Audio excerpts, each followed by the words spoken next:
Close enough there on the countdown. We got down about 40 seconds or so that I noticed we had a little bit of internet interruption there, so I figured I might as well get this stream started. What is going on, guys? Welcome back to the channel. Pretty excited for today's flight. Before we get into any details, I just want you to know the destination weather right now is gusting to 25 knots. 9 miles of viz with light snow and overcast at 2,600 feet. So it's going to be very, very interesting. I haven't had a crash on my streams yet as far as crashing an airplane. Let me tell you, I've done 3 practice attempts at landing on this glacier, and only one was successful. And by successful, I mean I drifted very slowly into a snowbank, so the aircraft was not damaged. But it's going to be a lot of fun. We are in one of the coolest looking 737s that I have ever seen. It is a Chrono Aviation call sign MatteBlack 732.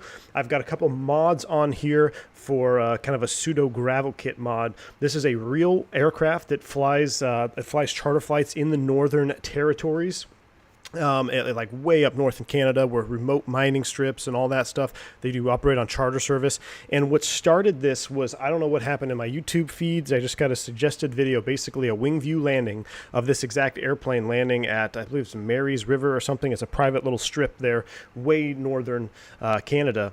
And I just was blown away by how cool it was. So I figured, I wonder if they have this livery in X-Plane. And sure enough, they did. And then I just went down the rabbit hole, getting little mods here and there to make this airplane look as close to the real-life counterpart as I can. So we'll talk about that here in a little bit. But the 732 is such an iconic airplane. I'm super excited to fly it. Shorter flight distance-wise, about 366 miles or so, but that's totally okay because we might have a couple attempts at landing trying to get this airplane stopped. So Vikas, welcome to Private Pilot, man. Thank you for sponsoring the channel. Exclamation point, welcome for more info on your perks.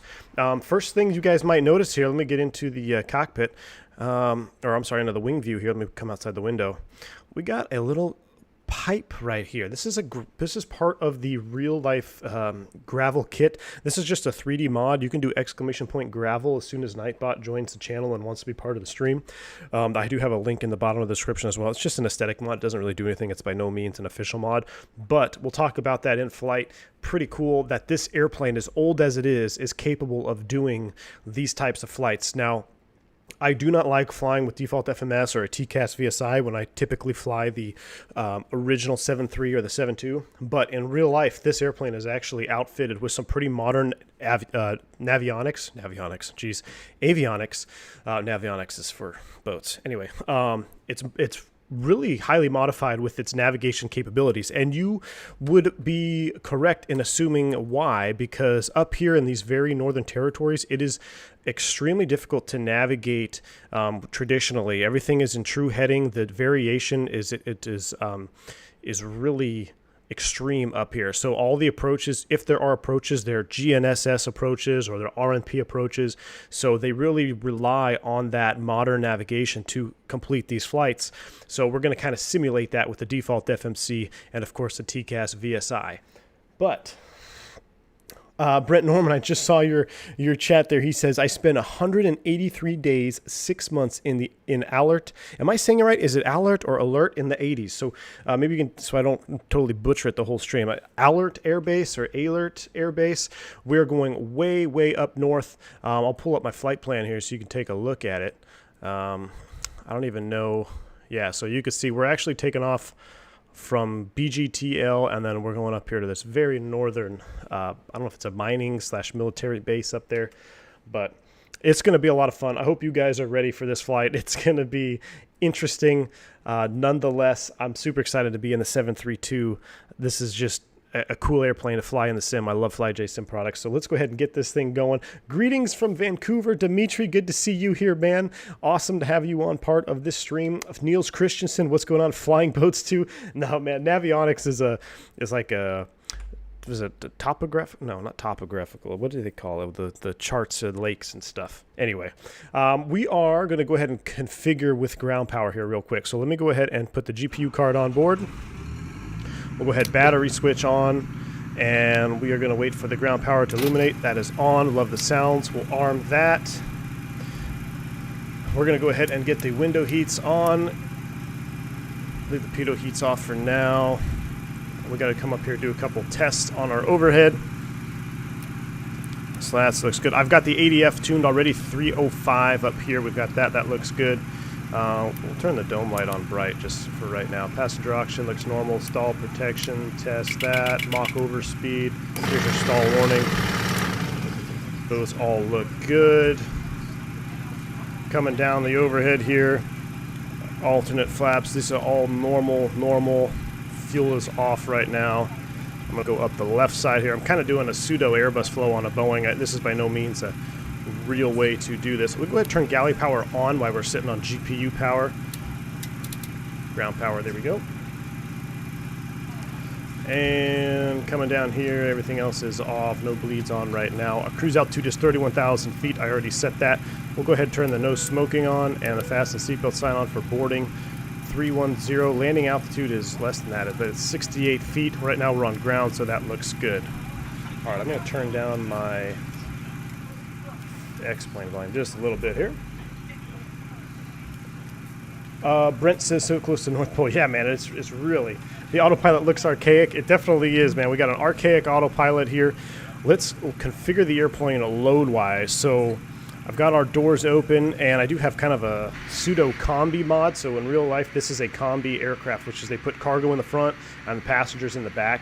This is just an aesthetic mod. The link is in the description if you want to check it out. It's just called the lateral door mod. But Dreamless said I would delete the obnoxious ground power sound if I were you. Yeah, it's pretty obnoxious, but we'll start up the APU here momentarily. So what I wanted to say here with the weight and balance, first let me check my maintenance. Okay, so you could see that I've tore up this airplane pretty good here. I'm on my 11th, my 11th number 2 engine. I've had 6 number 1 engines. We've had 3 airframes. I can tell you that I had a crash in this bird on this test flight a while ago, so that's why we had to redo that one. APU, look at that though. I never damaged the APU. We're still on the OG APU, 13 hours on it. So maintenance is good, nothing to report, so we know we're good there.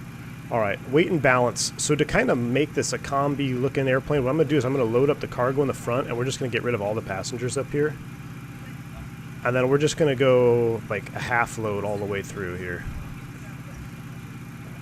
I think the real one, I don't remember how many people it takes. We'll do that and then we'll just close these 2 off here.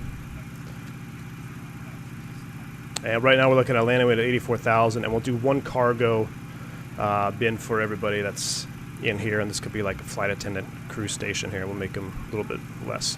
So right now we got a landing weight of 86,000 pounds. That should be good, but we do need to have a little bit more fuel. So fuel planning, I have been diving in the testing on this. To land with a realistic load here, it's very challenging. The possibility of going missed is going to be extremely high on this.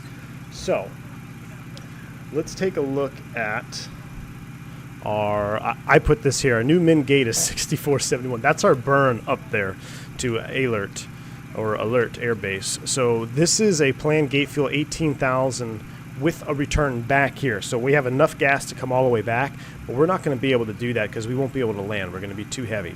We won't be able to get stopped. So if we need 6,500, let's bump this up here. We've got trip distances is 500 miles. We might just leave it at 5,000 aside, actually. That gives us 10,000. That gives us 4,000 pounds to play around with up there for going around. And we won't be able to make it back to our alternate, but that's okay. We'll be 8,000 below or 7,000 below min takeoff. So actually, we're going to leave it just like that. 5,000 pounds of gas. That doesn't sound like a lot. Just for... let's do 5,500 aside just to make myself feel better. All right, so we got our gas on board. Let's go ahead and prime the APU here. Press and hold that. Starts to spool up.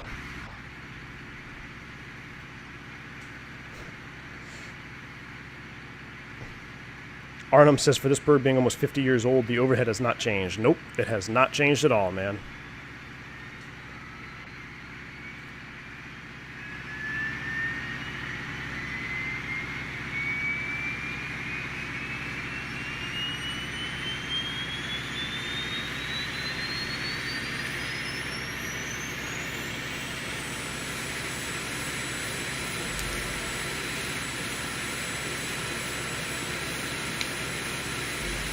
is the Combi Edition in the base package. So, again, this is not a FlyJSim official mod. This is literally just an aesthetic mod. Exclamation point gravel if you want to find the gravel kit on the engines. And then on the very bottom of the description of this video, you can find the lateral door mod. All it is just not even an animated door. You just open it and close it. You don't even see the animation. It goes off the transponder. But I thought it would look cool just sitting on the ramp here. And FlyJSim makes it pretty cool when this is closed. If you just close all the window shades, it actually looks like a combi aircraft. So that's why we got it set up there. It's not an official gravel kit from FlyJSim or anything like that. Alright, looks like our APU is online. We're going to go ahead and trip these APU gens on, and then we're going to get off of this ground power because, like somebody said in chat, it's awfully loud. Alright, let's go ahead and get our bleeds on as well. Get our gaspers on, warm up the pitos here. We're going to go electric on, hydraulics off, and we're going to turn galley power off and prep for start. APU gen, volts and amps look good. Let's go ahead and get our fuel pumps online. We've got all our doors open. Man, I just love this. So this is the wing view right here that I saw that video on YouTube. So we're going to kind of watch the wing view when we come into land too, because it was really cool. You can, if you just YouTube a Chrono Aviation 732, I'm sure it'll pop up. But it was a fantastic HD wing view shot of this bird landing in a remote gravel strip in Canada. All right, let's go ahead and start closing up some doors. First thing, we'll close that combi door. So we're going to squawk 2000, which will close up the door. We'll go ahead and fold everything else in. It's kind of cool to see that animation there. I love the air stair animation on the back. Jeremy says, I can never get over how stunning the sounds are on this airplane. I agree with you, man. The sounds, guys, I can't wait. The best part, I shouldn't say the best part, but the part that I'm most looking forward to is the flap extension sounds. If you want to hear the best flap sound across all flight simulators on any platform, you're about to hear it on this stream. Best flap sound ever. So hit the like button for the flap sound. Look at this livery, though. I mean, whoever created this livery, I wish I had the credit for him in the description, but this livery is absolutely stunning. He's even got this steel reinforcement plate here. That's for the ULD loaders when they come in and load stuff, so it doesn't damage the airframe. A little reinforcement there, but absolutely awesome livery. All right, I'm gonna do a quick little checklist here. I go off of this checklist. Battery on, APU is on, stall warning is checked, emergency lights are armed, passenger signs are on, window heat is on, radio transponder is set, parking brake is set. Engine start checklist, beacon, galley power off, which it is, packs off, engine bleed valves open. Alright, so we'll go ahead and turn the beacon on, waiting for 20%, so anti-collision is coming on. And we're going to go ahead and ground 2 first. I know you guys want to see this. So here we go. Ground and 2. We'll do this one from... Listen to this right here real quick.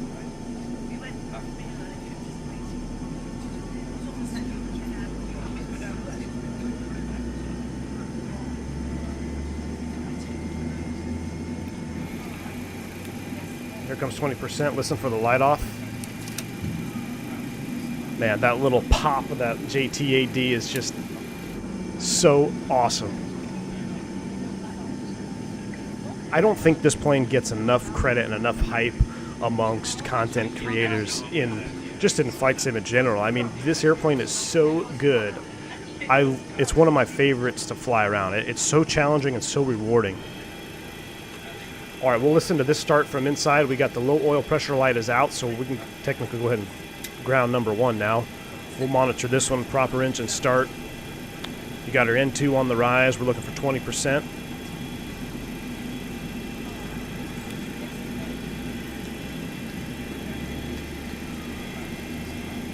There's 20. Listen for the light off. Amazing. One thing I forgot to do here, I still have my legs in there. That's good.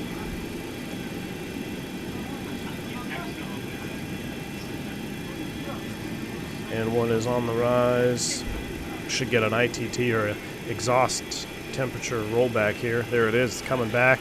Low oil pressure light is out. It looks like we got 2 stable starts there.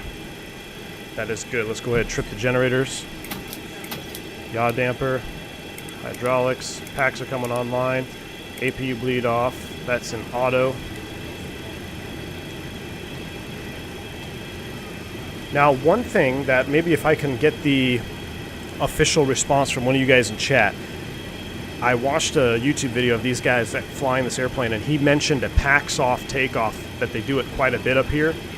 Now, I know how the Airbus works logically. If I run the APU bleed, will that prioritize? Because I know I'll get the dual bleed light up here, but will that relieve the engine pressure or relieve the load on the engine as well?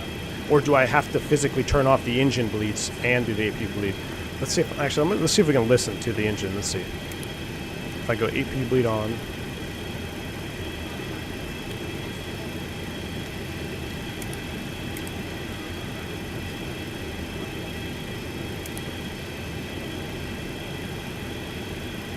So now we're back to single bleed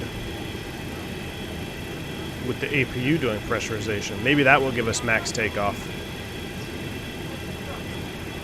So what I'm going to do is I'm going to just set up for a normal, and then I'll wait for an answer in chat. But what I'm trying to figure out is the proper way to do...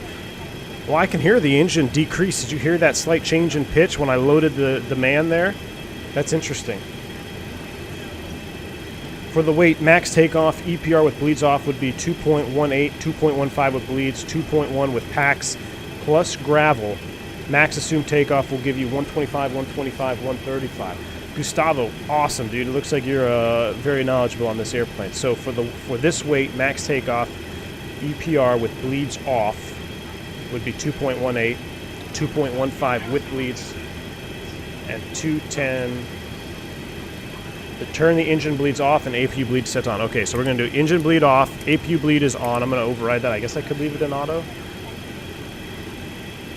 But engine bleeds off. Okay, and then according to that, so with the gravel, we're going to do a 2.10 EPR. So I'm going to set 210 here on the EPR bugs, 210. Awesome, man. We have a Boeing guy in chat here. So we got 125, 125, and 135 all the way across the board. So we're going to set...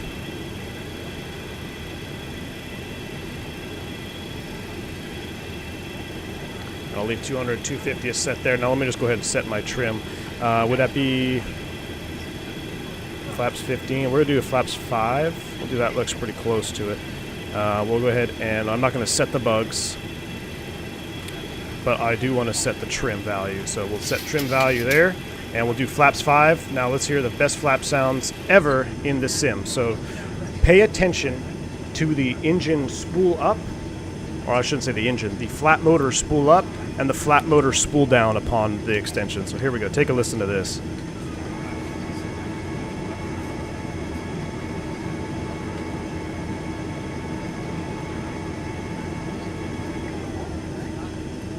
That is awesome. One more notch to go to 5.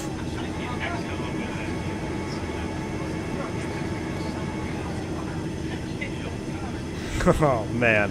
That is unreal. So that's a flaps 5 takeoff. Takeoff perf with assumed temp is 2.05. Oh, with an assumed temperature? All right, we'll go 2.05 on the EPR.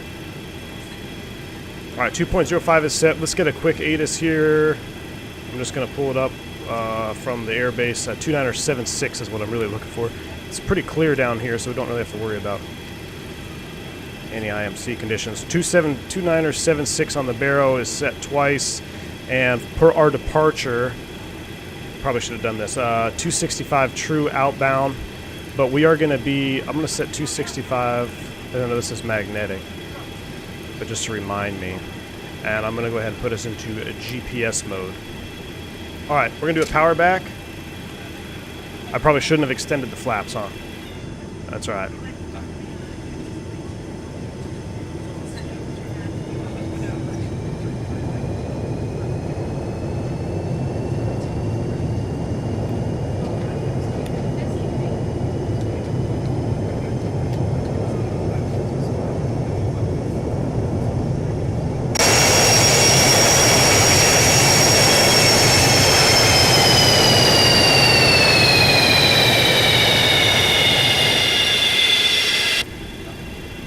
almost positive the flaps should have been up before I did that.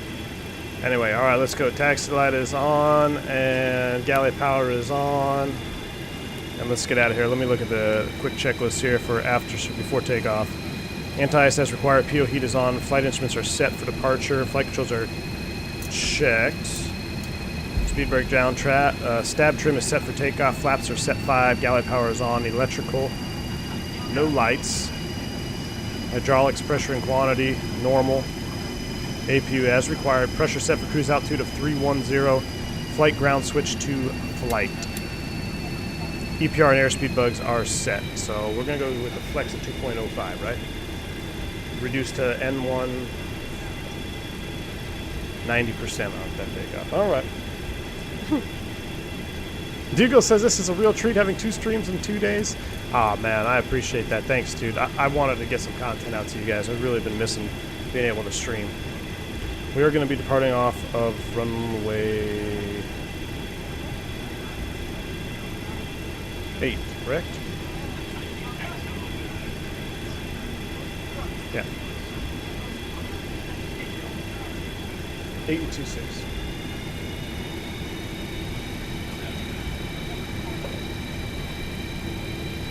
You also have to set isolation valves to open. Ooh. Oh, good. All right, I got it. All right, isolation valve is open. Engine bleeds are off. APU bleed is on. 2 streams, 2 days with a newborn, a toddler, and 2 pesky dogs. It's got to be worth the like, right? There you go, Miss Jungles. Yeah, hit the like button for that. Running on coffee right now, man. Let's open these window shades.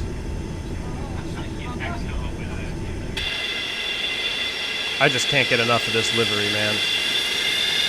Oh, pressure switch to flight. Yeah, I gotta do that.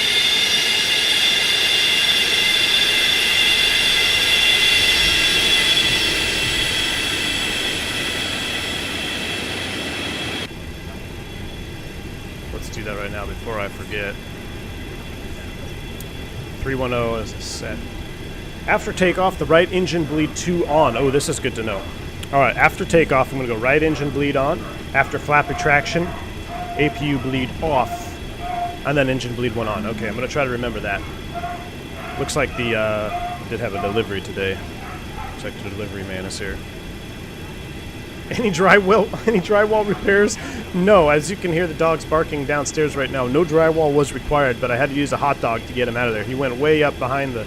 Because every time I do a stream, I reset my modem, right? And I leave this, we have a door to the roof access, and I can walk on the beams, but he walks on the drywall on the roof, and I don't want him to fall down into the downstairs bathroom, but he wedged himself up behind a water heater. I had to coax him out with a hot dog.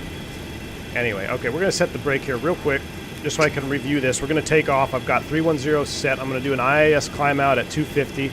We're going to have the flaps up, all flaps up by 200, and for bleeds, we're going to do right engine, flap retraction, off with the bleed on the APU, and engine bleed 1 on. That sounds good to me. We are in GPS mode, and I'm going to try not to butcher this. Are you guys ready? Let's go transponder TARA, and let me do this. Cleared for takeoff transponder, landing lights, and we're ready to rock. Let's do it. Lights are coming on. Ground flight. I don't know if I'm supposed to turn all those lights on, but let's do a cinematic lineup. Look at that airplane. Max Rank, what's up, brother? He says PT was loud on the old 7.3. You know it, man.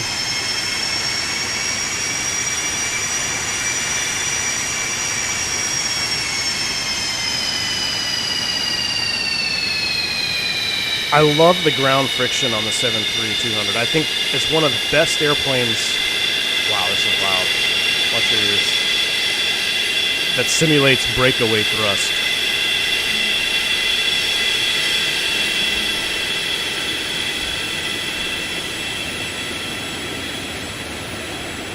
That is just sick.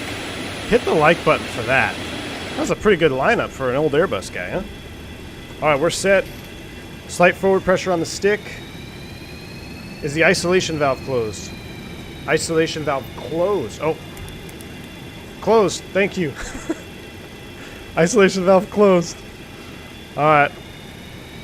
If I'm missing it now, we're going to be screwed. We're going to stabilize 50%. Here we go.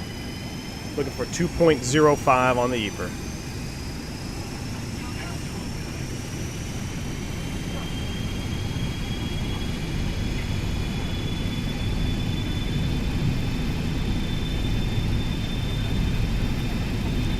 Power set. 80 knots.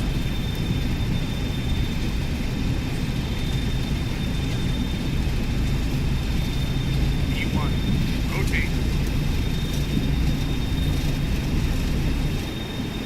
Awesome. Right, you're up. I'm going to do a flyby. Watch your ears. It'll be loud.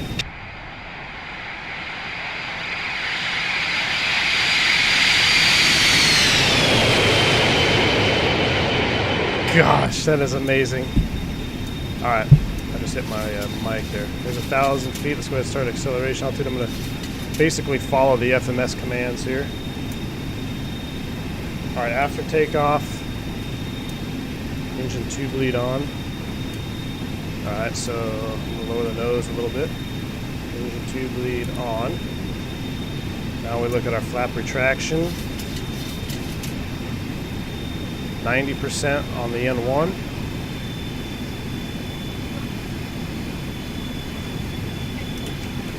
I want to listen to flap retraction.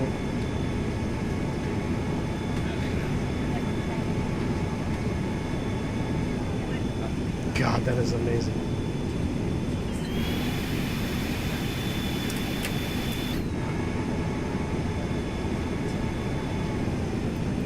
All right.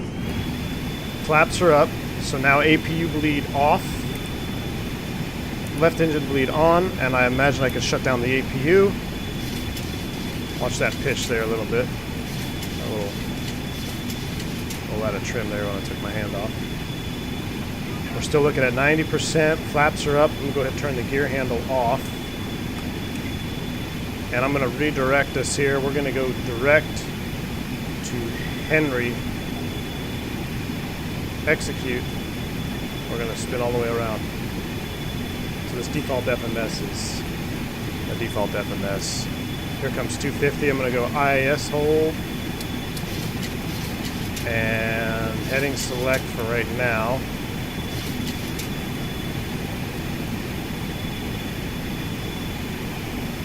So Henry, Aspen, and then it's going to be Irpum. Close that disco in there.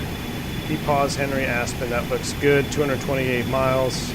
I know we did kind of like a 360 on departure here. I think I overshot with that default FMS. What is my TAT for climb EPR? Right now, the TAT is showing... Where is there a TAT readout on this? I got +5 on... Yeah, +5. +5 right now. Come a little bit more right to intercept. Let's do another flyby. Watch your headphones.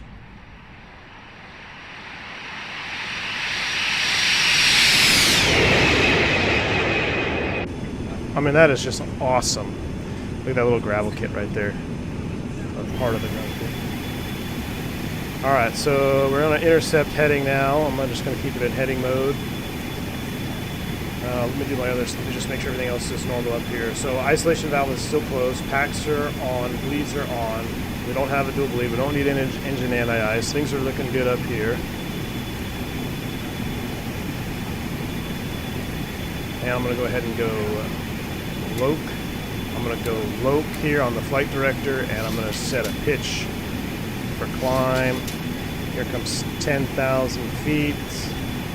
I'm going to start bumping that speed bug up. Let's go ahead and kill the lights. And we don't need the wing or logo. And like the 7.3 guys, off and on. Always wanted to do that. Alright, there's 10. We'll go ahead and accelerate, I believe, 270. Climb EPR should go to 2.05. Really? I feel like 2.05 is going to be more than 90.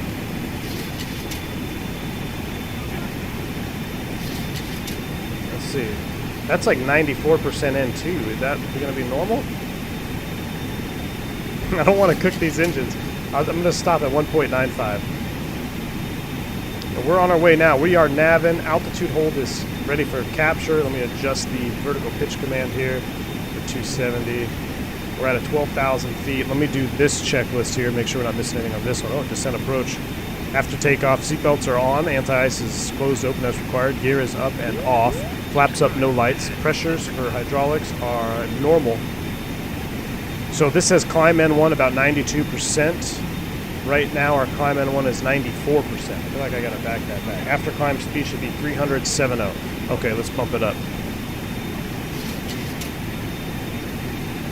Thank you, Gustavo, for joining the stream today, man. I love having Boeing guys around while I'm doing this Boeing stuff. Engine start switches back to norm. So is that off?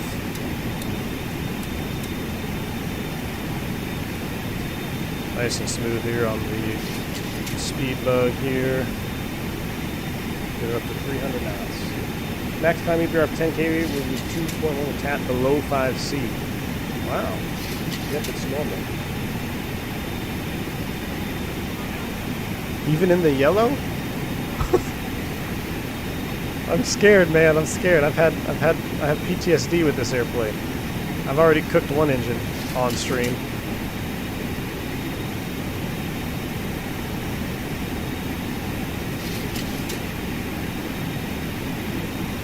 All right, we are in the climb out. We're looking good. Let me turn the audio down so we can do a couple more flybys. Check this out, guys. Coming at you at 300 knots. MatteBlack 732. Oh, yeah. Dimitri, where's those tissues at, my friend?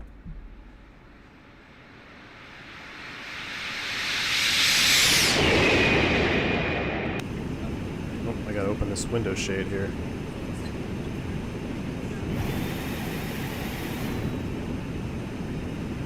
Hey, there we go. Let me in my window view. Look at that. The only thing that is not cool, I wouldn't say not cool, is a little bit of clipping there with the leading edge slats when the wings flex. But I mean, it is. I agree with you, Jeremy. Best flyby sounds. Best flyby sounds, and I will go to bat for any airplane. Best flap sounds ever across all platforms, all sims. It's got better flap sounds than the real life Airbus flap sounds. Like, come on. Avoid them. The red on the EGT. Oh, yeah, let's make sure we are. We'll just look at our EGT. I guess that. Well, yeah, we're not in the red, so we're looking good. We're not in the red. But we are burning a ton of gas. Maybe I should bring it back just for the gas purposes. With 4,800 pounds a minute on each side. Good night. We're at a 19.6. We're at 300 knots. So this airplane has the coolest call sign ever, which we're not on VATSIM right now because I mean, no one's flying up here in the Arctic, right? But the call sign is MatteBlack. I mean, come on, I might just adopt that call sign, MatteBlack 732. I'm just going to do that when I'm at work. I'm just going to be like, yeah, MatteBlack 732 on the Triton 3R nav. I just think that is the coolest call sign I think I've ever heard. That and there was one other time when I was a flight instructor and we were doing flight training in Phoenix, and I was trying to think what airport we were at. We were doing I think we were down in Gila Bend or something. I had a student doing some IFR training, and we're just in a level 172 and whatnot, and there was a flight of Apache gunships that were doing some training as well, and they were talking to the center, and the call sign was gut check. And I just thought it was so badass.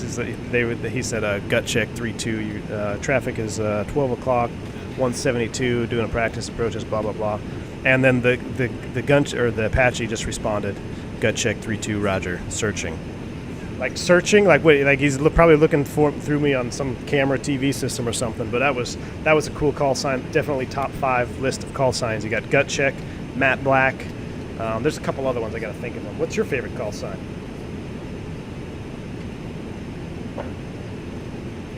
Louis says, make that PBSD post Boeing. Louis, that's perfect. I'm going to coin that. PBSD, post Boeing. Yep. Normal climb thrust is 90% N1.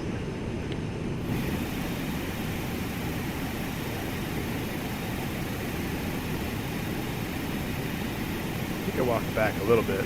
I'm going to walk it back just for fuel purposes. What does 90% give me? I mean, we're doing really good climb performance here. I'm curious. Well, yeah, 1.9. I normally do like a 1.95. So 90% on the N1s saves me a couple £100 of gas, which may come into... I mean, look at that. Yeah, we're back to, what's that, almost 4,200 versus almost 5,000 pounds, which may help us on the fuel flow. Oh my gosh, I was looking at the wrong gauge. Never mind. Ignore everything I just said about fuel flow. I was looking at my quantities.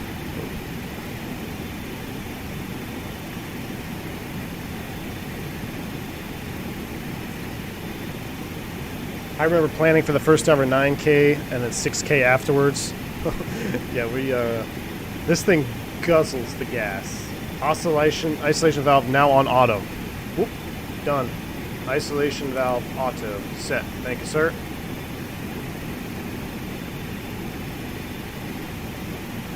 Isolation valve is set auto. We're 24.8. Things are looking good here. 181 miles to our first waypoint. Let's get rid of the airbase here. Jeremy says it's a toss-up between Speedbird and Blue Streak. Ooh, Speedbird is a tough one to beat as well. Speedbird is tough. Blue Streak, nah. Poo Streak, those guys are annoying. Just kidding. Nothing wrong with Blue Streak. Alright, airport. And we are going to be doing, so here's the approaches. So this is what I'm talking about. You can do an NDB32, but everything is in true up here. So I don't know how to make this round gauge do true, and I don't want to do the conversion. So we are going to do the RNAV GNSS runway 32, but you can do an NDB. We may do an NDB later on in one of these flights. But here's the gravel strip, almost 4,000 feet long. It's going to be gnarly. We probably are going to go off the end of the runway, but we're going to do our absolute best.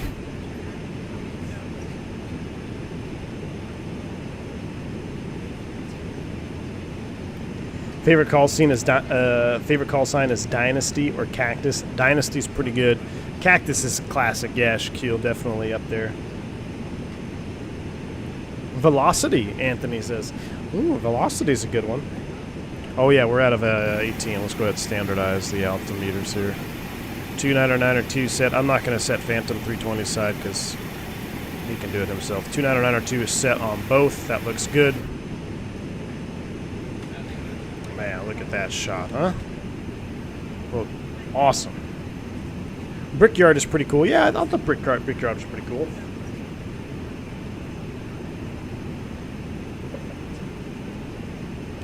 Air goat, because he used to fly with his pet goat. Wow, John. Just wow.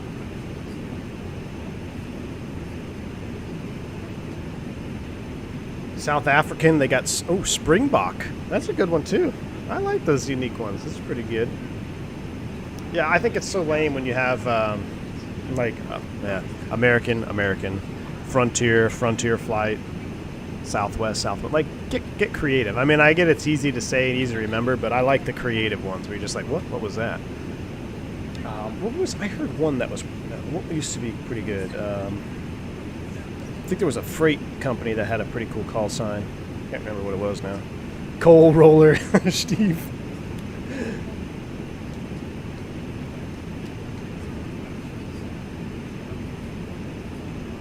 After start check, that's a good question. He said, so how does the gravel kit work in front of the engine? So the true gravel kit is outfitted with these little, I don't know how to, pipes here, and also something on the wheel, on the nose gear, to prevent rocks from being tossed up.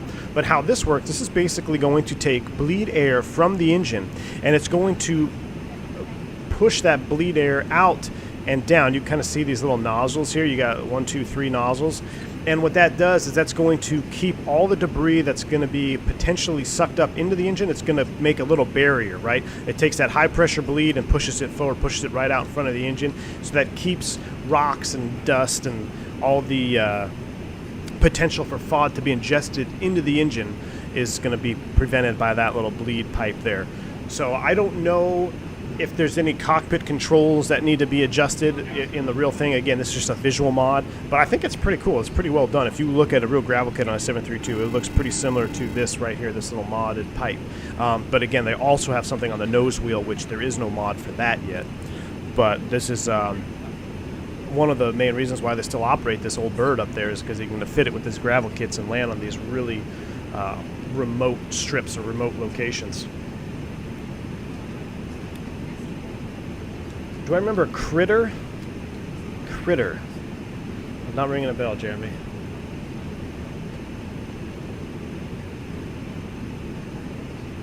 I would have to say for military would be Navy Squadron, Sunliner's call sign, Inferno. Yeah, Inferno's pretty good, Golden State. Inferno's pretty good. Alright, we do need to transition to 7.4 Mach here, so let's go ahead and dial back to speed a little bit.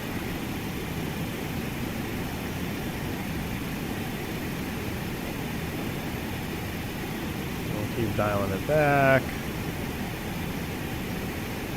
And since there's nobody up here, what I'm going to do is I'm going to set up a direct to ERPUM.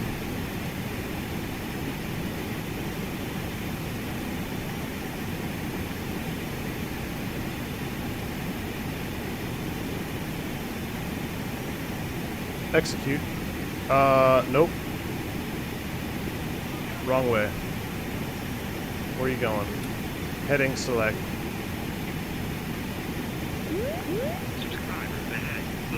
We have the wrong ERPUM.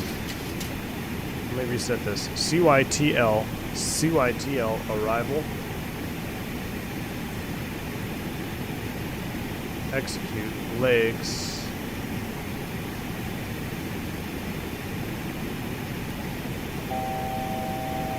Ladies and gentlemen, we have a problem here. What about direct to Otrov?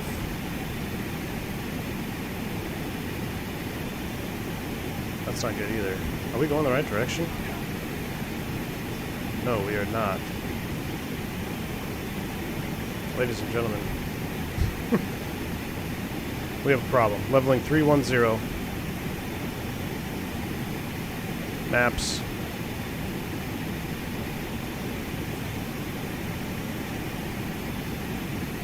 Well, we are going the right direction. This default FMS is giving me issues here.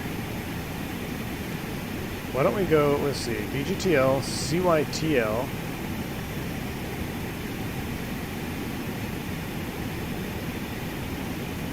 Can I just go direct? Let me just go direct. We may end up having to do an RNAV.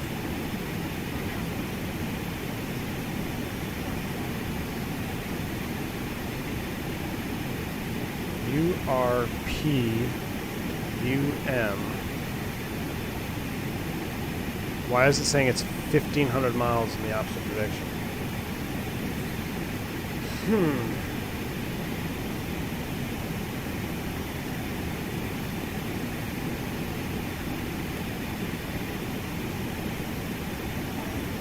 .255 true.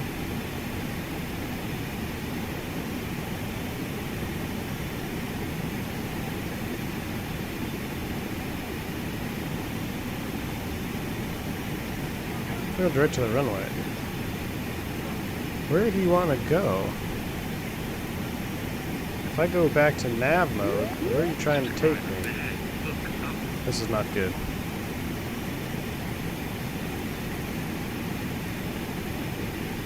We're flying the wrong direction.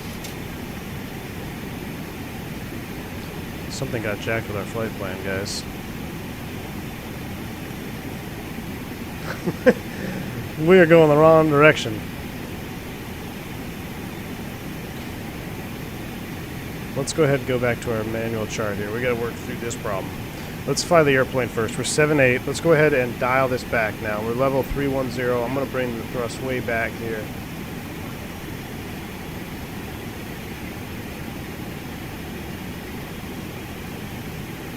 My fuel flow is under control here. Just to see until we can sort this problem out. Okay. What we need to do is departure arrival. Let's reload this. Runway 32 RNAV. Let's do it from ERPUM. execute, legs, P pause. Oh, I can't do that. Alright, so we're going to go pump here, execute. Can't do that either, huh? Can I clear the disco out?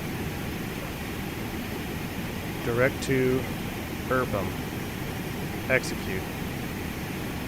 Alright. 546. That can't be right. CYTL or CTYL? Oh no, we have a wrong FMC. Oh my god. Hold on. CYLT, right? That's where we want to go? Flight plan. CY. Oh my goodness. CYLT.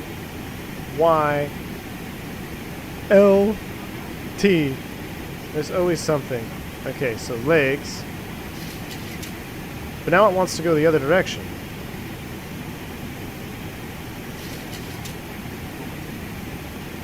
I have a number for you, don't No, there are no nav aids around us here, dude. We are screwed. We are literally lost. MatteBlack 732 is lost. Okay. Where are we going? We are going to...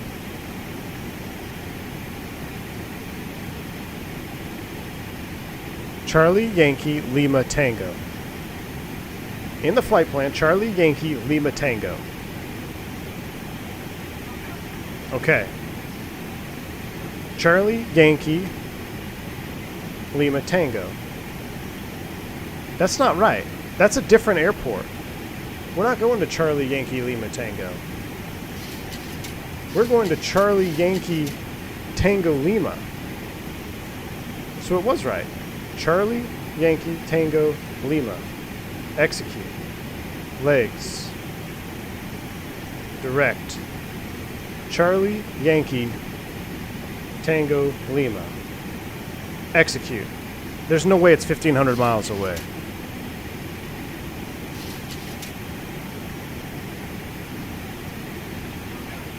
This is unreal. Charlie Yankee Tango Lima is Trout Lake. Wait, is that the wrong? I have it set up wrong from the get-go, guys. Hold on. This is not good. RTB and start again. Pan, pan, pan. We have a typo. Pan, pan, pan. Okay. Look at us just flying around here on the map. So,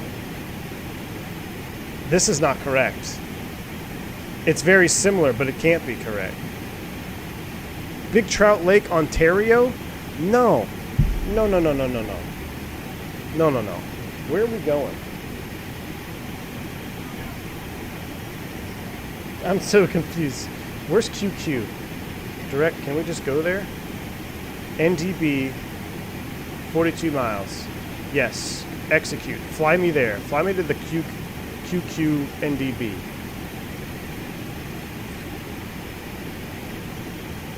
We're gonna get this. Charlie Yankee Lima Tango is Alert. Yeah, Charlie Yankee Lima Tango. What is in here now? Okay. Charlie Yankee.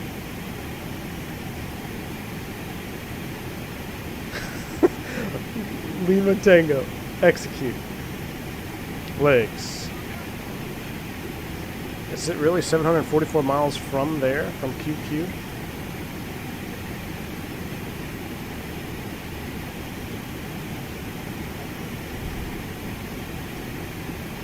Alert. Runway 23 and runway 5. Airport. This is the one I want. Oh my gosh, it's 2-3 versus runway 3-2. This was the most confusing. This is unreal. Everything was backwards, and it just so happened that I was looking at runway 3-2. It's really 2-3, so the numbers were correct, but they were just backwards. RNAV 2-3. We're going to get on this. We're going to get on this now. Approach, and we need to do the RNAV GNSS for runway 23 true. And we need to do it via ICBR. Execute. Now we're going to go legs, and we're going to go direct to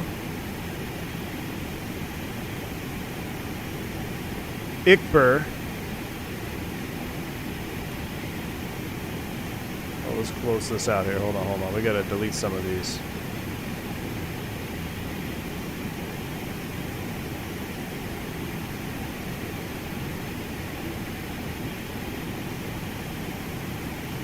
Oh my gosh.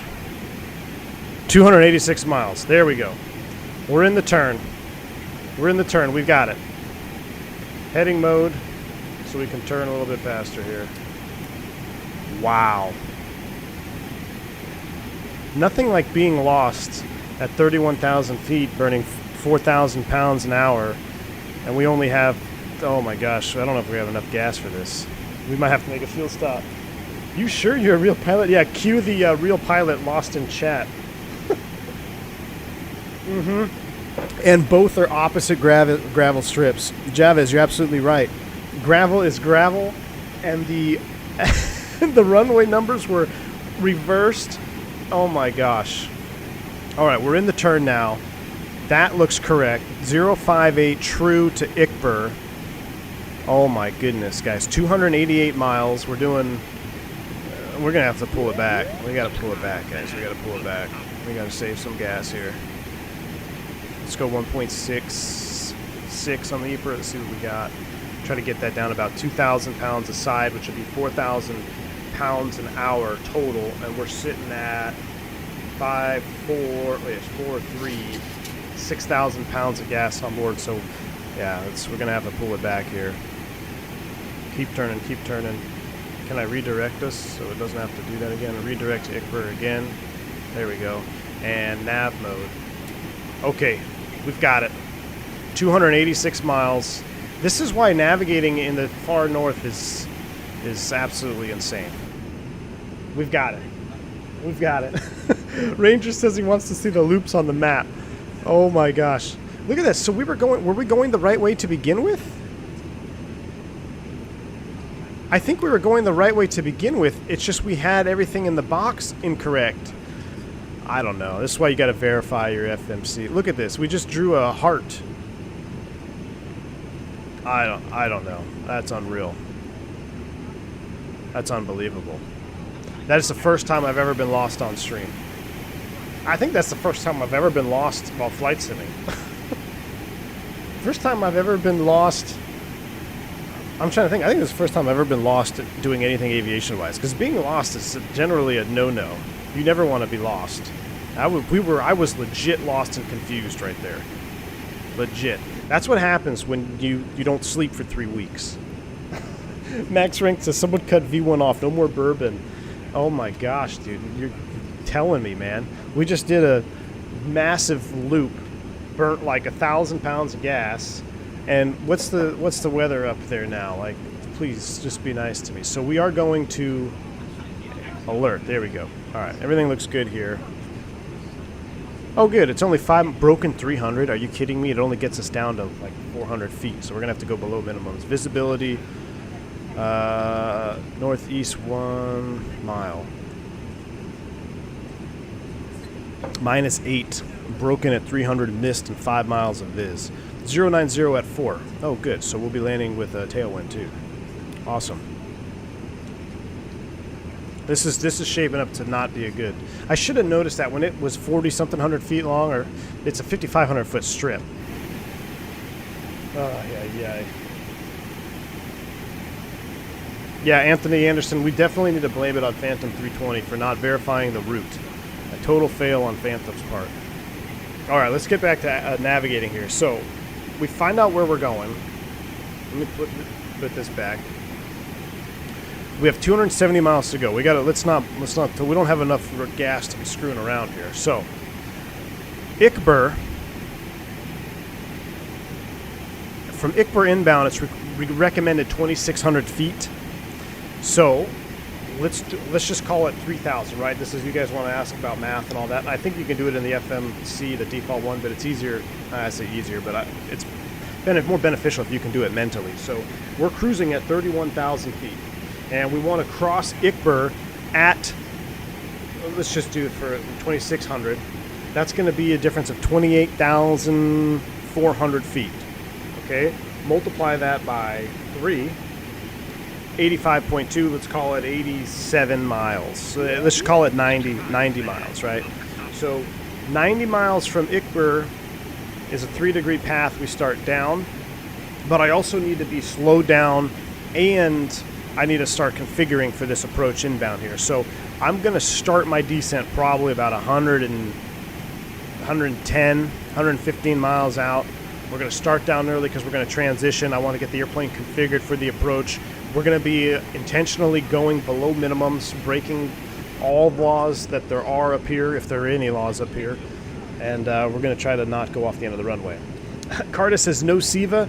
So Carta, you're killing me, man. I literally was going to do SIVA today, but I didn't have enough time to practice, and I would have to I'd have to make my own waypoints in SkyVector and create them, and I really was going to do it. We'll do it for the next one. So for you guys that like this totally random flying around the North Pole stuff, this 19K is kind of like a 19K sub mini tour. Now, we're not going to just do it all. I think the next one will be back in the airbus, but we're going to do a series of flights up here. This is the first one we're going to do. The next one, if we're in the 732, will be in the SIVA. And then I've also got some cool turboprop stuff. We're going to take the Saab into some really short strips. So this whole scenery up here is not modeled by default X-Plane. I don't think they model north of the, 78 parallel or something like that. So this is the Gran Arctic scenery where they've manually put all this terrain up here. So it's pretty cool. We're going to do a series of flights up here, kind of get us juiced up, ready for the 20K sub special, which I think that's going to be a lot of fun. If you're not a subscriber already to the channel, hit the subscribe button. Get us on our way to 20K, because for those that have been around the channel, remember the 10K, it was a 7K sub. We went to Europe. We did a Euro tour, and literally we treat it just like we're there. I mean, we flew the 7-hour flight to London City. Then for the next, I don't know, we were there, a month or two? I literally felt like I was in Europe. I woke up the next morning like, wow, I feel like I'm in Europe. And we took off from London City. We did a King Air flight. Then we did some Boeing flights. Flew all around Europe, went to Lowy, went down to France, Italy. Then we got into Greece, flew all over Greece, which was fantastic. So, and then we ended up back in Heathrow and did the Concorde flight back for the 10K sub. So once we hit 20K, we're going to do another tour. It's going to be a lot of fun. Hopefully we'll have Starlink by then too. I can't imagine it's that much longer, but I'm just glad we got back on track here. Gustavo says landing weight 95, VREF F15, 134, VREF flaps 30, 127, VREF flaps 40, flaps 124. Okay, so my question then for Gustavo and you 73 guys is a flaps 40 landing. I'm pretty sure in the video that I watched, I'm pretty sure they landed flaps 40. Does that sound reasonable? I know flaps 30 is the most common in the Boeing, right? But is there any limitation against going flaps 40? I know the airplane flies like a freaking brick, but the only successful landing that I had on this strip, I was at flaps 40. So, but I don't want to do it if that's not a realistic thing. I know the 7.2 had a limitation. They had too many planes crash, so you wouldn't land with the full flaps on the 7.2. More of a maintenance function. But I'm wondering, is flaps 40 a plausible flap selection for this aircraft?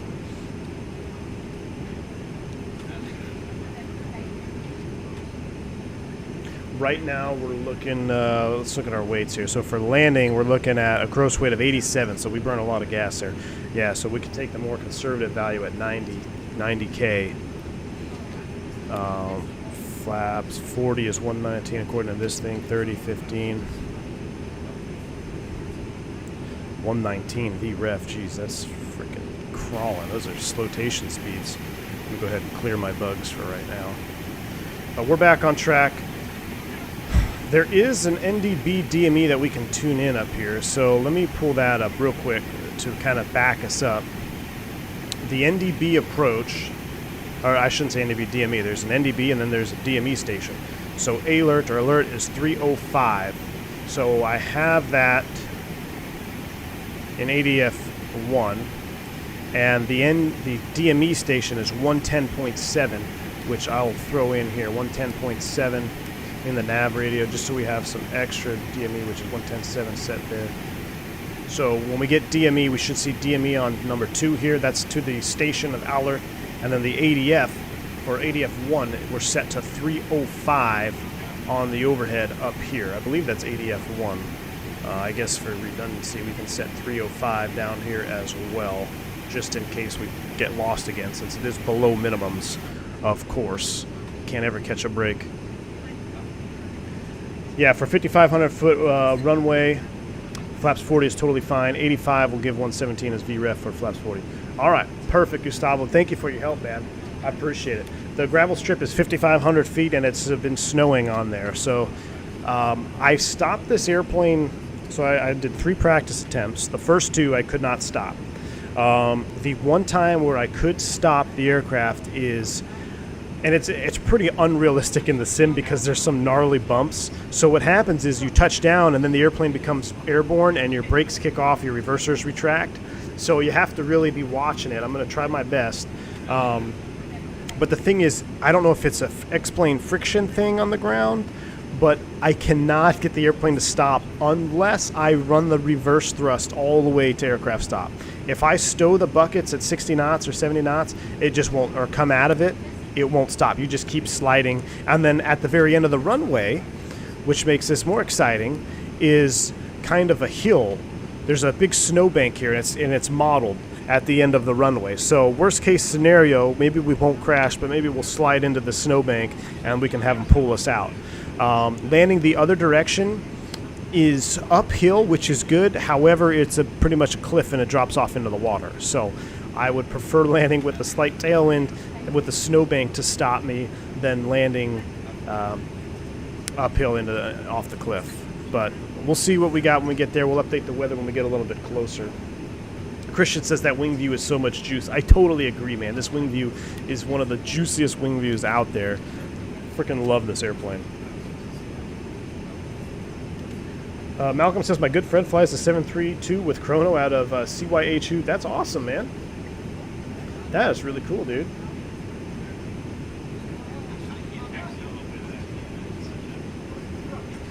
Man.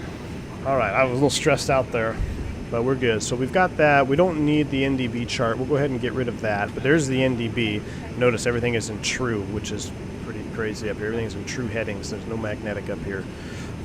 Just for the variation. Now this chart is very unique. This would be a true GNSS approach. This airplane is probably not equipped with it as it is an X-plane here, but we're going to do our best.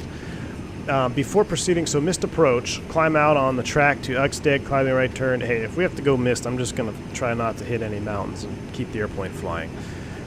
But the approach is very unique in that this is the first time I've seen this. You have a 2,600 foot recommended altitude here over Dufub. Axico, the final approach fix on the vertical descent profile at 1740. So at 2.7 prior to Axico, you start down.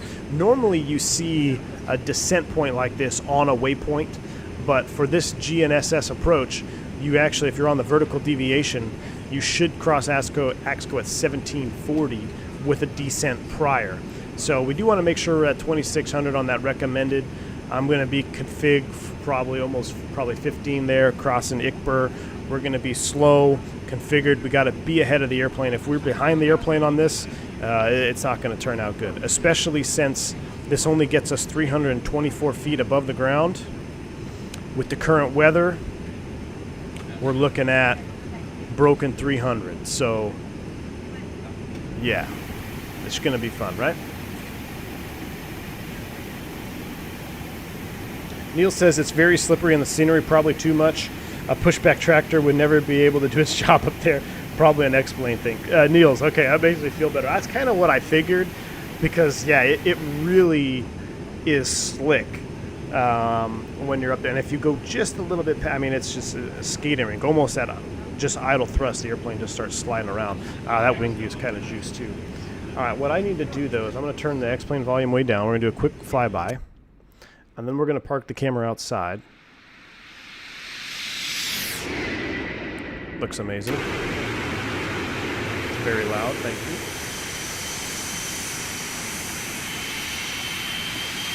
Come to this side here.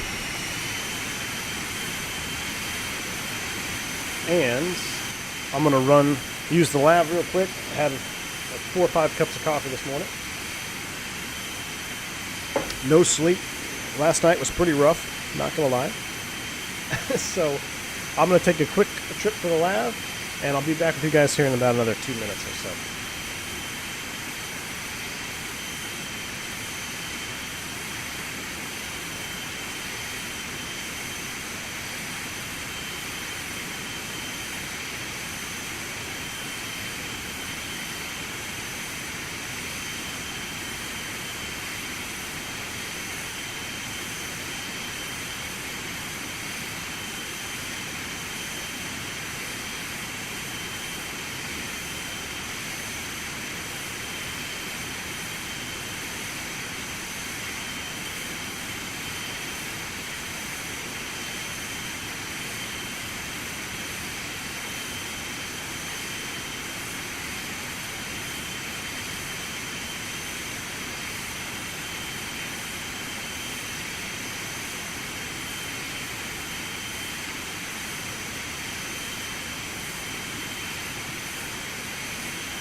All right, we are back.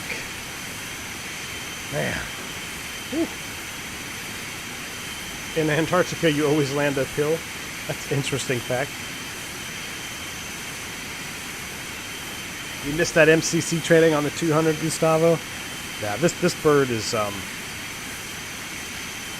it's pretty cool. I'd wager to say if I had to fly a Boeing, I just for hey, pick a Boeing type rating. 732 would be pretty hard. Well, obviously I picked the 72, but if it had to be a 73, I'd like to do my training in the 737-200 just because it's just such a cool looking 73. I really do think it's a cool looking airplane. When I fly down to Mexico, you see a lot of these 200s up there. I believe Aviasca, I don't know if I'm saying that right, they fly them, but there are a couple 73200s that you see, and put the old JT8Ds on there. Comfort level, I'm sure, is probably in the tank compared to the Airbus, but still a fun bird nonetheless. How did I learn the 737-200? Just practice, man, and learn. I mean, I can fly it around, but just reading the manuals it comes with, having Gustavo in chat, all helps. Don says, I finally caught you live. Awesome. Great to meet a fellow Texan. Don, awesome, man. Welcome to the stream, my friend. Finally out of the clouds and rain for today. It's nice.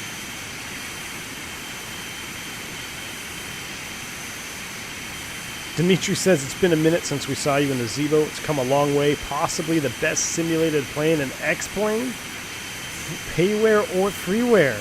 Wow, Dimitri, that is a big statement coming from you. We'll take a look at the Zibo. That would be, I'd like to do a shared cockpit in the Zibo. That would be a lot of fun. Someone who knows what to do. Their flight deck, the Sam Moreno Phantom 320, wanted to do a Zibo shared cockpit. I'll have to check it. It's been a long time. It's been since the Euro Tour since I flew the Zibo. Your Nansold vacuum cleaner on the wing, Max? Oh my gosh. What are the probes sticking out in front of the intake cowl? Pilot Peely, those are part of the gravel kit mod. We kind of discussed that a little bit. The real airplane does have this. Basically takes bleed air from the engine and it disperses it right in front of that intake, and that keeps rock and dust and debris from getting sucked up into the engine when you're operating on gravel strips. So the gravel kit 732, one of the reasons why they fly this airplane up there in the far north, because you got to land on those gravel strips, and FOD and ingestion of debris is a real hazard. Where's the next trip in real life? Well, let me see. Let me see. Well, it's not there. It's not going to be headed down to Florida. We're headed down to Florida the next time I'm out to work, my friend. Which I just came from Florida, so that's alright. The Zibo has the AOC menu and UI pages now? Are you serious? It has UI pages? Off, out, on, and in times? That's awesome. funny note, the 737-800 usually weighs 90,000 pounds empty. You will land with 85. That's pretty great. That is crazy. So on the, speaking of ironic or crazy weights, so the Airbus, when you look at the 19, 20, and 21, the max landing weight of the 319 is, what's that, 137, 788, is the empty weight. There's something like, I can't remember what it is now, but there is something like that with the Airbus. I think the 19's landing weight is the same as the empty weight of a 21 or max, I don't know. But there is another one like that. But that's pretty crazy that the empty weight of an 800 is 90,000 pounds, and we're going to be lighter than that in the 737-200.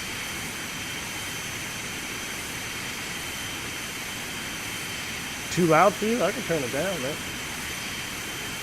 It's a little loud when we're out here on these engines. Oh, that's too low. I know we're right in the engine right now, so I can back away a little bit.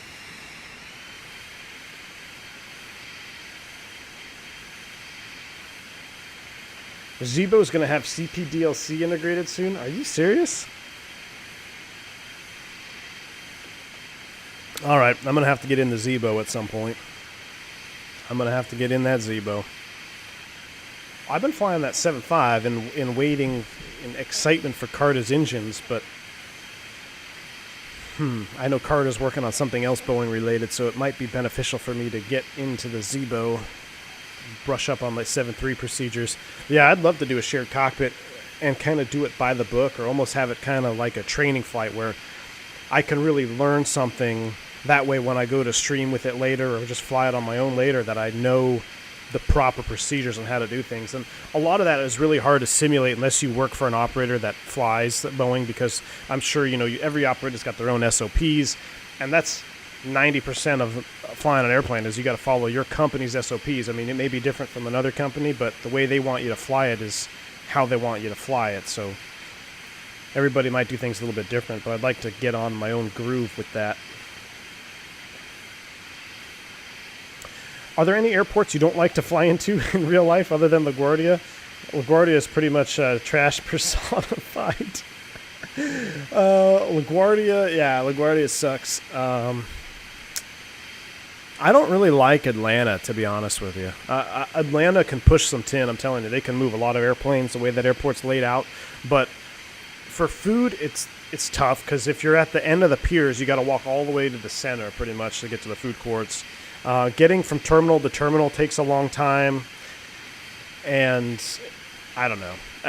Going into Atlanta, I always feel like the controllers push you to your limits. I mean, you're gonna be slam dunked in there almost every time, or they're gonna keep you 250 knots all the way to the marker. So they really work you hard going into Atlanta. It's if I see an Atlanta trip on my schedule, it's not like, oh, it's Atlanta. It's like, okay, well, bring your A game time, because it's Atlanta. Chicago, I actually really enjoy Chicago. Chicago, they push you to your limits, but it's very well, standardized, I guess, is a way to say it in Chicago. It seems like when the weather goes low in Chicago, they speed you up. Where everywhere else in the country, when the weather happens, they slow you down. Chicago's like, oh, it's a half-mile visibility and heavy snow. Everybody maintain 250 knots to the marker, descend and maintain 3,000, turn left heading 270. Like, they are on it, and you're just like boom, boom, boom, and everybody does the same thing, so it seems much more organized. But I'd probably throw Atlanta in there as a dislike. What else do I dislike? I dislike Denver just for the sheer amount of runway options. I feel like I never know which runway I'm going to land on, and that just stresses me out. Because you just don't know. I mean, they've got 76 runways down there, and I don't know. I'm sure if I was based there, it would be different. But, all right, we're picking up some DME here. Let's go ahead and start our prep. We wanted to start down to, I'm going to set 10,000 feet initially, and we're going to do an IAS hold. Let me walk this speed bug here so we don't just... We're going to do IAS hold. I never turned the seatbelt sign off. I apologize. Seatbelt sign is off. Let's go ahead and walk that thrust back. And we're going to start down.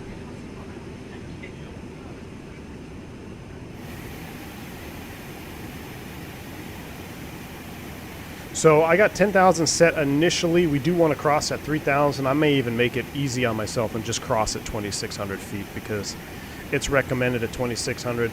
We're going to be flaps. I plan to be flaps 15 at about 180 knots crossing ICBR. That's going to be my first goal. That way I'm nice and stable. Then I continue to configure on the way down. We do have our DME. We don't have any ADF yet. We're still out of range for that.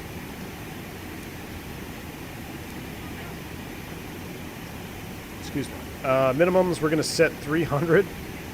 I know it's 324, but for getting down, we're going to set 300. And let's do a descent checklist here. Seatbelts are on. Anti-ice closed open. Landing lights will be on when it's down. Altimeters, we're going to set those. And flight instruments, hydraulic pressures and quantity, pressure and cooling doors set. All right. So what do we got down there for altimeters? Let's do a refresh here. 29084. I'm going to set the standby 29084 so I see that. Let's do a flyby.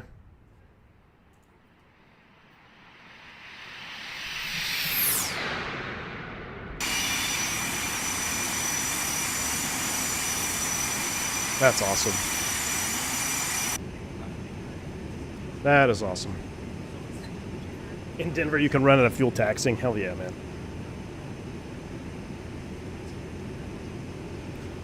Zeba will integrate Hoppy A cars direct into the FMC. It'll be cool. There are also other things in the menu like block time. Wow. That's pretty cool, man. Those Zebo guys are knocking it out of the park.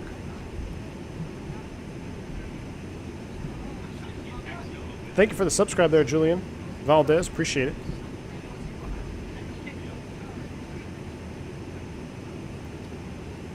I've heard bad things about Newark. Yeah, Newark is one of the... Yeah, I definitely don't like flying out of Newark either. Throw that in the mix. Newark is better than LaGuardia, but it's still not very good. It's not saying much.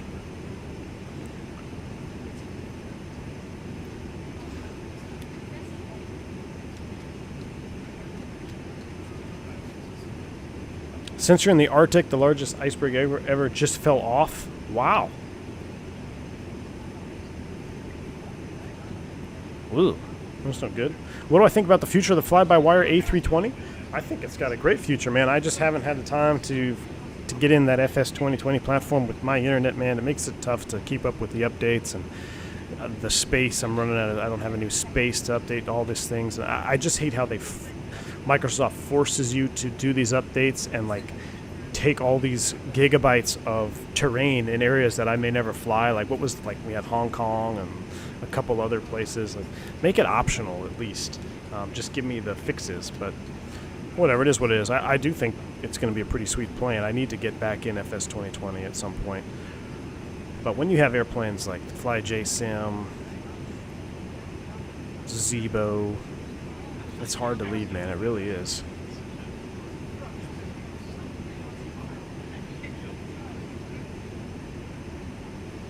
Outer bug to 210, VREF plus 20, VREF 60 as far as I remember. Outer bug to 210. So let me do this. Let me go set bugs. And so we got a 210 is set. VREF plus 20. So ref or 118, so 128.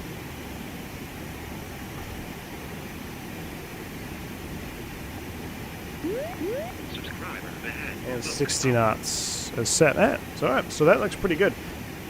So 120 will be our VREF. So 118, 120. Flaps 40. This airplane likes to drop out of the sky. This is the 56th flight in this airplane. That's pretty cool. I like how it keeps track of that. Alright, we're 100 miles out. We're at 26,000. I'm going to pick up this rate of descent here. Just going to bring that thrust all the way back. If we get down there a little early on the descent, that's totally fine by me. Because I'd rather be early, prepared, and slowed down before being high and fast. I don't know which wing view is better, man. This one's pretty good. 250 to the marker, how do you slow down then? It can be done. You know, 319 at least. Very hard. You can do it. Have I flown into Paro? I have not. I have not. That is on the list. A lot of guys have recommended that for like challenging airports.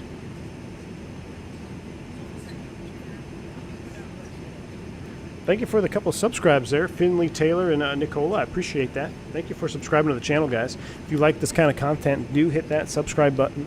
And again, make sure your notifications are on, because the way my life is right now, I don't know when I'll be able to do the next stream, so it may just pop up, and if you don't have your notifications on, you'll miss it. So I try to post in the Discord, but like yesterday, sometimes I just forget.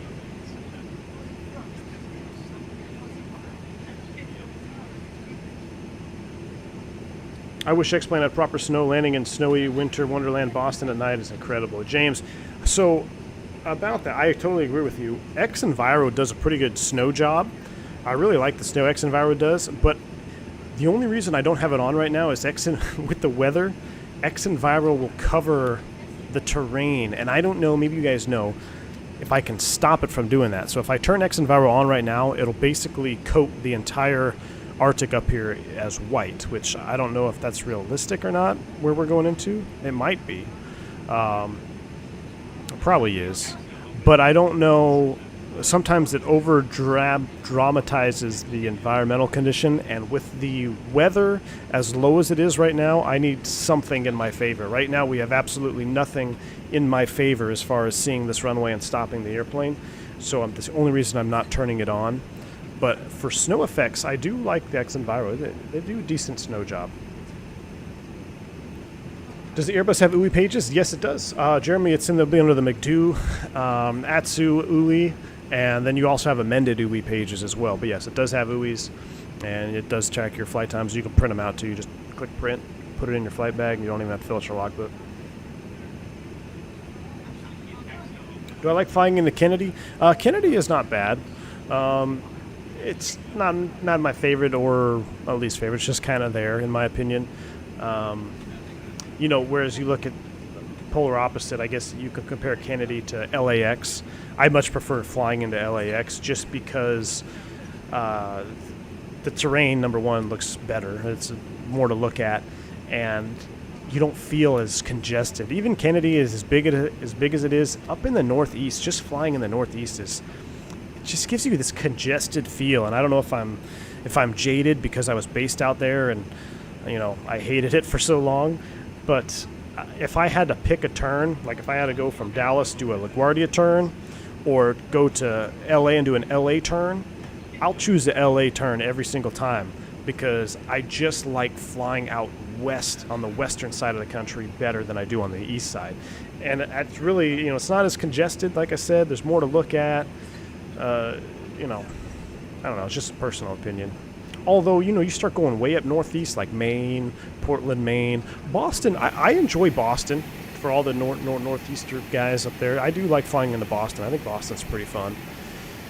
The people can be a little interesting, but Boston's a good airport. Buffalo's pretty fun. I like flying into Buffalo. All right, so we had 2984. We'll set 2984 here on the altimeter.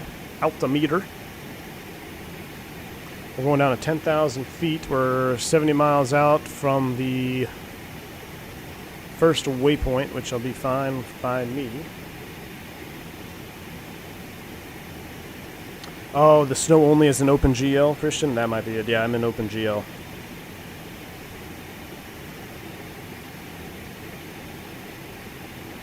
Neil says, depending on season, as it is now with spring, summer, it's not a white blanket. Okay, so that's kind of what I thought, Niels, is the scenery that I have, the Grand Arctic scenery, it doesn't make everything a white blanket, but as soon as I turn on X-Enviro, everything's a white blanket, so I wanted to avoid that.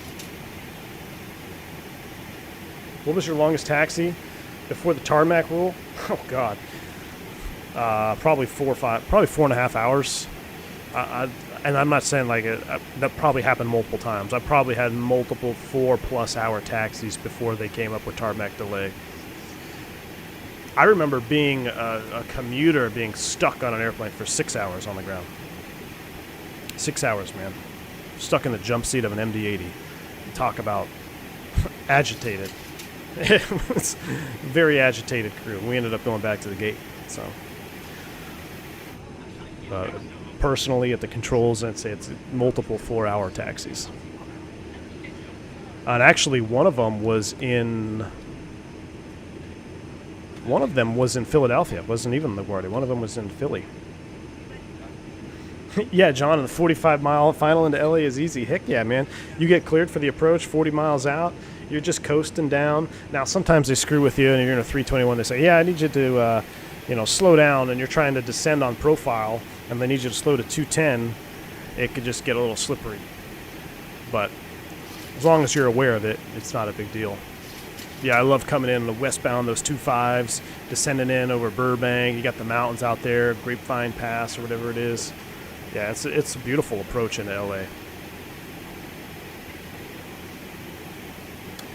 Dimitri said, turn the X and Enviro seasonal, change the slider to 0 or something, low as 10. So I did that as well, and I thought it still changed it, but it might have just been changing the colors. We'll take a look down here when we get in, and then we'll see.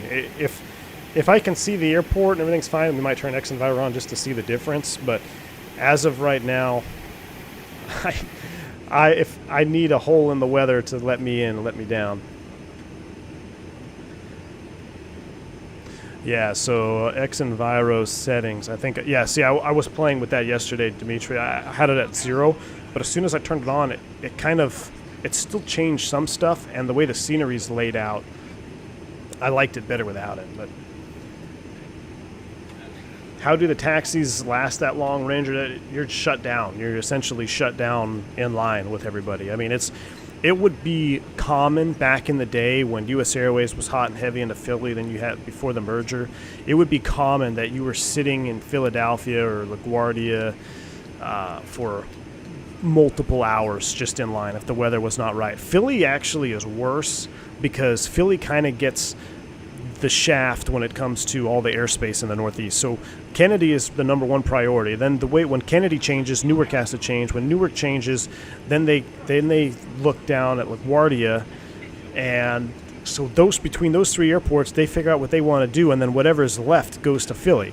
And sometimes you'll be on the ground for you'll be 40, 50 in line in Philadelphia. I remember the airport being just a complete parking lot multiple times, especially when they have to take off eastbound. So I believe it's the 9s. Is it the 9s? I think it's the 9s there in Philadelphia. Back in the day, it used to be horrible if you're landing 9s. You'd get your clearance for departure. You might be going in from Atlanta or something, and it's a beautiful day, maybe just a few scattered clouds, a little bit of overcast, but the winds are favoring 9. You'll have an hour delay or an edict time for Philly just because of the flow of traffic. Tyler Smith says, hey man, thanks for your response to my cost index question. I had heard you mention a few times that cost index SimBrief provides is often too low, so I was curious. Yeah, Tyler, the cost index, like I said, it really is going to be depending on who you work for and what their procedures or preferences are. SimBrief you can change before you submit your flight plan in SimBrief, or you click generate OFP. You can change the cost index. Like it'll say cost index auto. You could just set it to 7.8 or 7.6, whatever you want to do. Most of the time, guys aren't really cruising slower than 7.8. I mean, sometimes you have some dudes who is 7.6 or 7.7, but generally speaking, you're going to be in that mid-7 range. All right, we're 46 miles out. We're leveling 10,000. That's fine. So we're actually a little bit early here. We're a lot a bit early, but that's okay.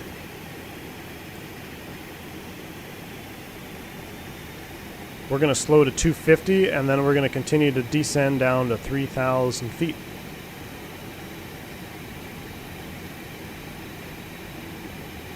So if we're at 10,000, we want to be at 3,000. That's 7 times 3 is 21 miles from our fix. So we'll wait about 20 miles before we start down. We'll go ahead and get the speed back in here, a little bit of power back in.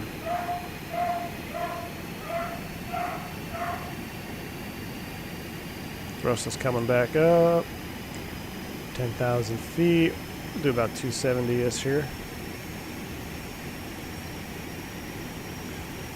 Yeah, about 20 miles or so we'll start down. We'll actually start down a little bit early because we're going to set our next altitude will be 2,600. How's that? That way we're well ahead of the airplane. Probably too far ahead.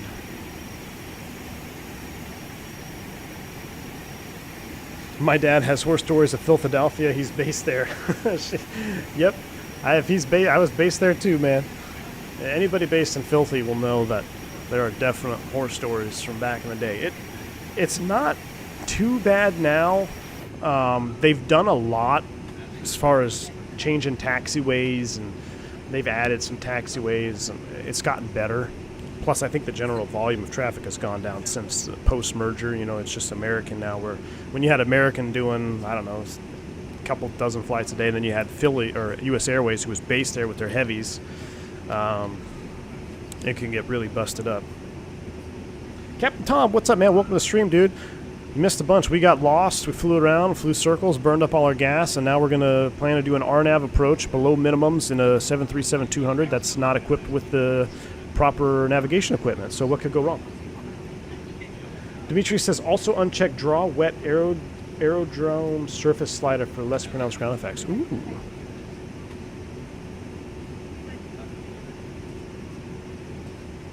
Ah, all right. Done. Cool deal, man. Thanks. Yeah, I'll mess around with it a little bit more. Maybe for the next one, we'll check it out too. All right, we got 2,600 set. 30 miles, 33 miles out from Ukdev, I believe. What is it? Ukdev? Ikbar. Oddkuv is out here. We're coming in from the this direction. So 06, 320 true. So it's going to be a pretty steep turn, actually. Where are we at? Man, we are way up here, man.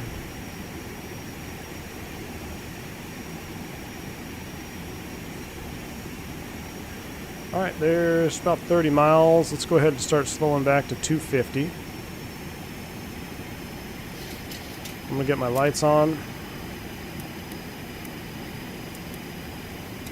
Ignition to flight. And IAS hold. Start a nice little descent down. Flyby.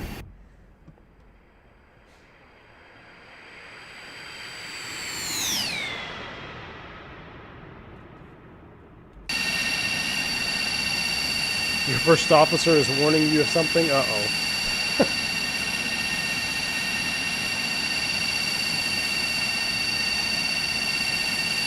I love the sound of those engines at idle, too. That is ear-piercing, but pretty nice. What is OUI? So OUI stands for off, out, on, and in. And those are your times, right? So any time that you block out, that's your off time, your off block. Then your out time is your off block time. It's kind of confusing. Your out time is when the wheels roll, you're off the blocks. Your off time is once the wheels are up in the well. You're off the ground, right? So that's basically your taxi time. That's how they compute the tarmac delay program as well. They see your out time, and if you're approaching 3 hours, you know you're going to be in trouble if you don't get airborne because you have a 3-hour window to get airborne. You're on, that's the same in reverse. That's when the wheels touch down when you land, and then you're in is when you block in, and that can be dependent on the door opening or cargo door or whatever it may be. You can set it up differently amongst different airlines and how they calculate the time. Sometimes it's on wheel roll, sometimes it's on door close, just depends. Flight is for in-flight restart. Just the first is enough. Oh, okay, good, thank you. We don't want to be doing any in-flight restarts. Those are set. We are not quite in visible moisture yet, so I don't think we need any engine anti-ice.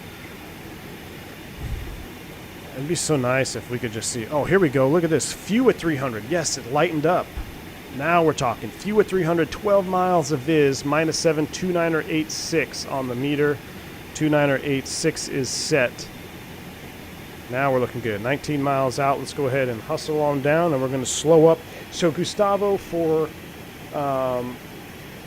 flying the approach, 180 knots, flaps 15, is that a thing, or that's just kind of what I'm comfortable at, 180 knots. I feel like it's a good speed to be at, but I'm not sure if this old bird would be a little bit different. Not to mention 50K Dash 8s and CRJs. Shaquille, you're absolutely right, man. Shaquille says, I think the worst time for Philly was when they had all the 75s, 76s, and 330s coming in and out at once. That was a big wrench in the gears. Oh, yeah, man. Dude, those 330s, they coming in from Europe. That was awesome. I love the U.S. Airways livery on that 330. I thought it looked really good. And to be fair, the American livery post-merger looked pretty good on an A330. It really did. The A330 is a beautiful airplane, no doubt.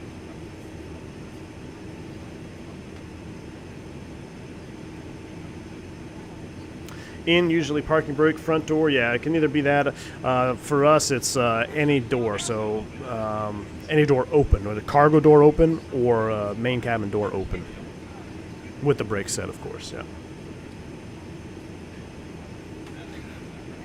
Oh, flaps 15 is 150 on the 200. Wow. Eesh. All right. So I should fly at 150 knots? I'm going to slow it on down then. 225 for flaps 5, right? Let's see. Yeah, 225. I'll go to flaps 5. We're going to hustle down here. We're going to do a little spoid brake. Little lift dumper action here.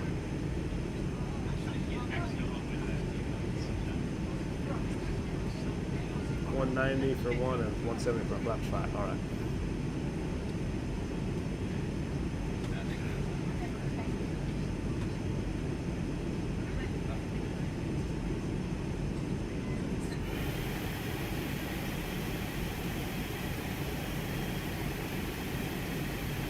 Miles to go. We're 246. Yeah, we're okay. We're going to hustle on all the way down here. Then we're going to slow up.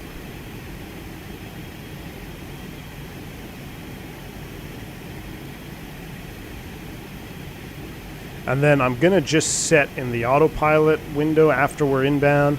My bottom, I'm just going to set, my autopilot, I'm just going to set 200 on the altitude selector, but it's probably illegal.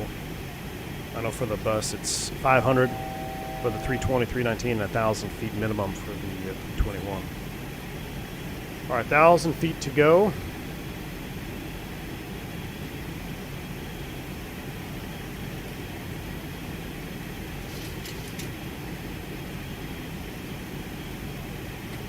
Go ahead and stow the spoid brakes.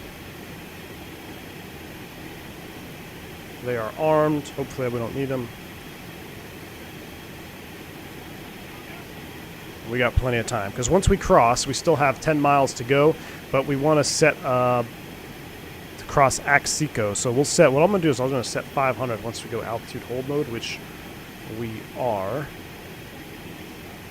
Right, so now I can change you. Yep. So I'm going to set 500 feet, just like we do in the 319. And we're going to be going into some icing condition here. So we're going to go, oop, that's hydraulics. Turn those back on. Engine anti-ice 1 and 2 is on. And best flap zone ever. Here it comes. You ready?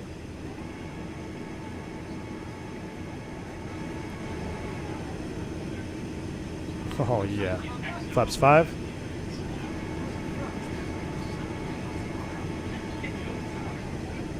God, that's amazing flap sound. That's just so cool, man.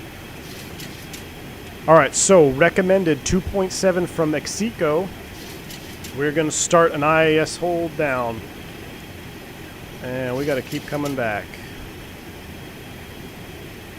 There's the turn. We're 10 miles to go.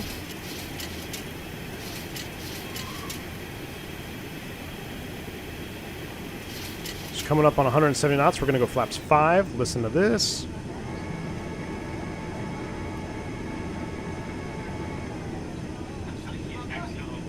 Amazing. And we're going to come back 150. Here comes flaps 15.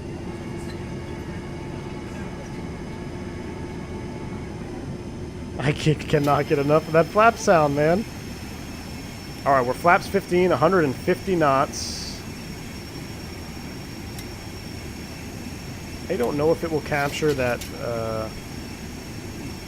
VNAV descent path, or glide path, I should say. We're going to try. A little bit more power here, please. A little bit more power, please.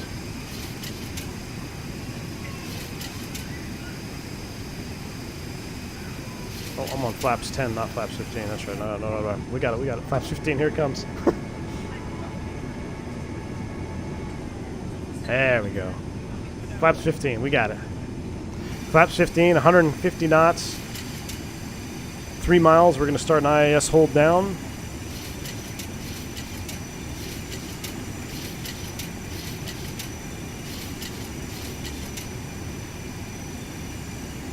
Let's go ahead and do a quick little check here. Descent approach, seatbelts on, anti-ice is on, landing lights are on, altimeters are set.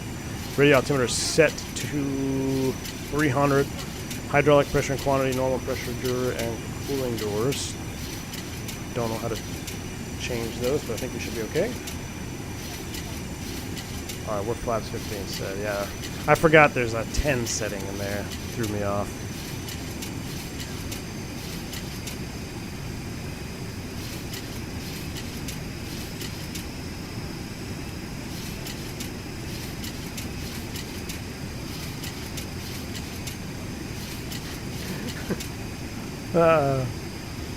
This is gonna suck. Alright. Approaching a 3 mile mark, we're gonna start down. We got 500 feet set. There's 3, call it 2.9, 2.8, 2.7 IAS hold. I'm going to control my rate of descent here with the thrust levers. Into the soup we go, so I'm just going to go into the cockpit here. And we want to cross over Duvo. Oh, shoot. Uh-oh, we're going to die. Cancel that, give me some power in there. I made a mistake. Duvo inbound, 2600. So stand by on that, we'll be alright. We're going to get a little power in there. We caught it. We caught it. We almost just said we were a little bit below, but that's okay. I know I've got altitude hold in amber. Here comes the turn. So now we're Duvob inbound. 2.7 from Mexico, so there's a 5 miles. There's actually that glide path, so it's actually showing it. Maybe it will capture. So we are a little bit low. That's okay. We're aware of it. We caught it. We're in the Northern Territories. Anything goes up here, man.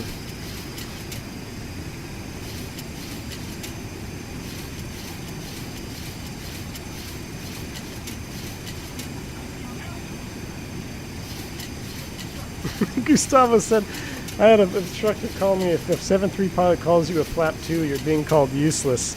That's amazing, dude. That's amazing. That's amazing. Flap 2 is useless.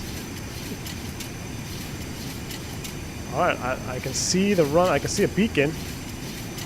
I'm wondering if it will actually capture this glide path on me here. I'd like you to go ahead and center up the course there, Mr. Boeing.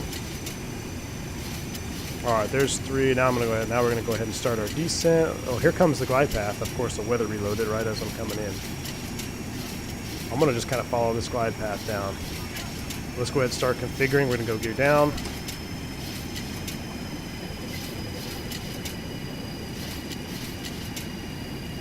And let's go flaps 25.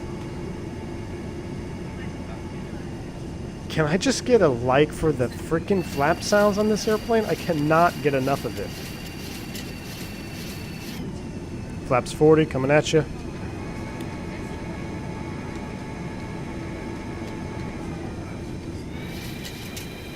Oh, that's flaps 30, excuse me.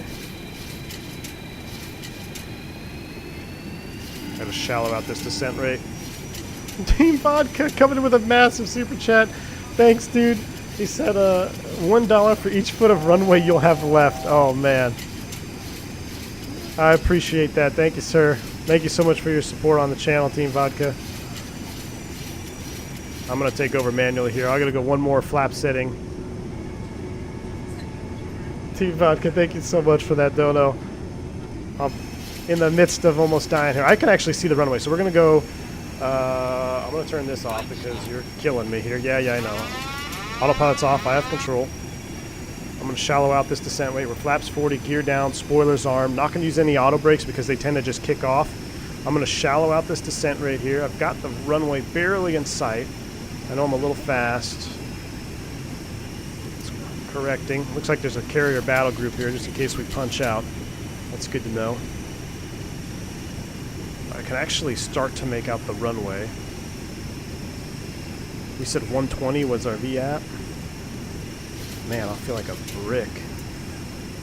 Just 3 miles. We're 4 miles, so DME2 there at the bottom. That's coming from Alert DME station, so 4 miles at 700 feet. We are a little bit low. I know I'm a little fast, but it's intentional. I don't really want to climb here on the path. I'm just trying to kind of level out. There we go. Now we're getting back in it. Oh, but here we go. Team Vodka. Oh, man. No, many feet. I don't know if we're going to have any feet of runway left. Just so you guys know, I'm going to be in the reversers all the way to aircraft stop because the runway is too slick. It's been snowing up here. I'm slowly coming back. Why did my trim stop working? Oh, my honeycomb yoke unplugged itself. There we go. Alright, 500 feet. We're stable. Plus 10. Slowing it up here. I am nowhere looking for butter. I'm just looking to stay on the ground. In-sight landing. Yeah. I love this tower they got right on the final approach, too.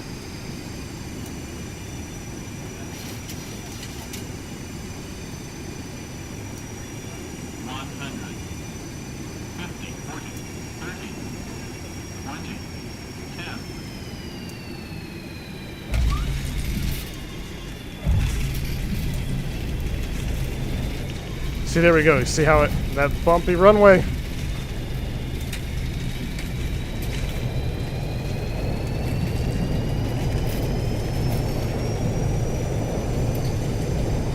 Hang on there. Come back to the left. 60 knots. Stop.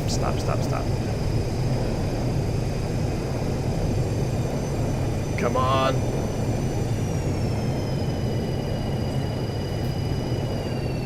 Oh my goodness, ladies and gentlemen, we made it. Turned. Differential thrust.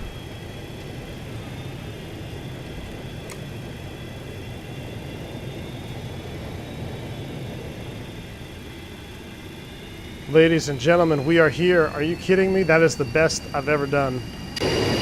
Stopping.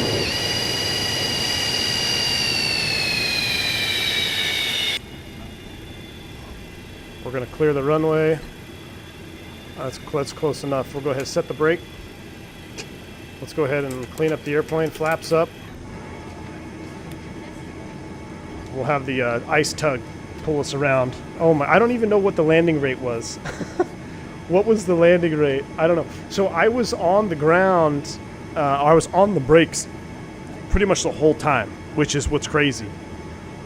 But the problem was, like, the terrain, I'm sure it's not that bumpy in real life. So every time the wheels came off the ground, the reversers would stow themselves. And then whatever thrust you have out there is now forward thrust. So I kept having to jostle those reversers.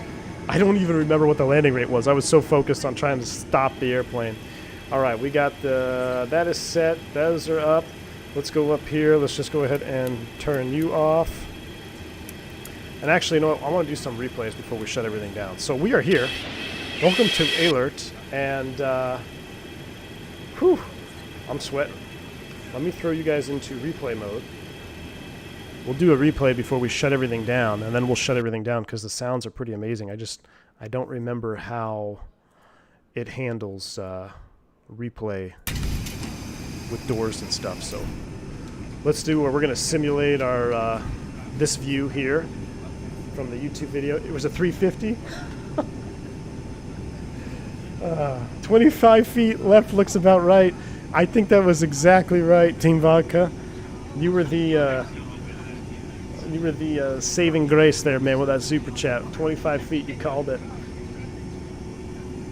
Flintstone brakes to max. Yeah, Antis is still on. We'll do a shutdown here is after the replay.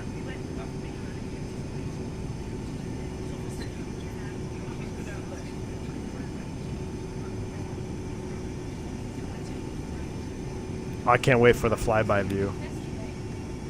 So we actually came down pretty good. Look at the flap jiggle. I love that. So watch this. So we're down. Now this will be fine. But see, the airplane wants to get airborne, and you got to keep... It's like, no, stop it. That's what screwed me up. But we eventually got it. Look at the flaps moving.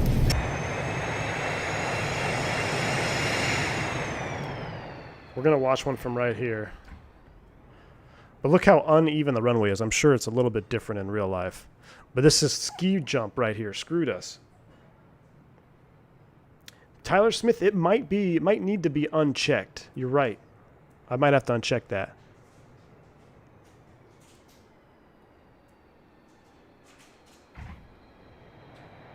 Wow, that's pretty cool though. But see, right here, it wants to get airborne. It's like, stay on the ground.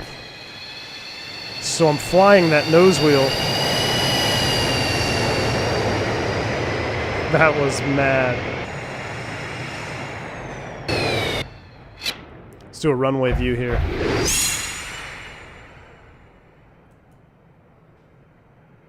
Maybe I need to take that runway follow terrain off. That would be perfect. It started at 49, then bumped to minus 300. Yeah, probably from that bumpy runway. Oh my gosh, that is awesome. Yeah, 325 on the bounce. Let's watch it again right here. Clear the smoke out for the dust.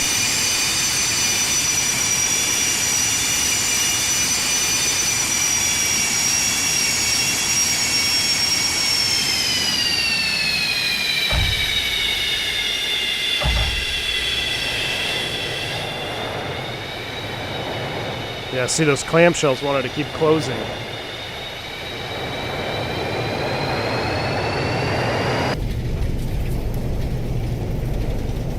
That is awesome, though. Let's see where we stop.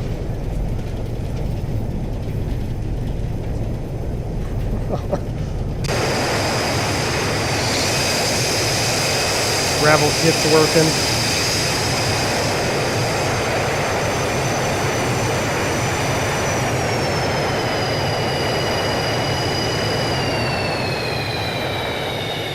Team Vodka, I think you were right on the money, man. Look at that. Look how much runway. Look, I'm trying to turn the nose wheel. We had one airplane length left. And once you pass this, it goes downhill, man. That is too cool. All right, let's exit replay mode real quick. And what I'm going to do here is I'll hook up the GPU cart. And let's come to the overhead. We no longer need you. And we're going to go GPU on. And we'll go ahead and kill engine 2, kill engine 1.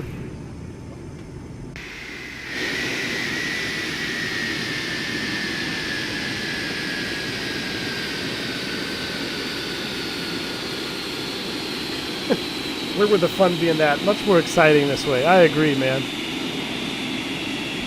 Spool them down. We can kill the hydros. I think that's the condition they always have them on. Yaw damper. And I'm sure there's a bunch more stuff that you got to do. 5,000 light switches. But that's close enough for me. We'll leave the wing lights on as they spool down. Guys, I'm going to watch a few more replays for you. We'll throw the replay music on.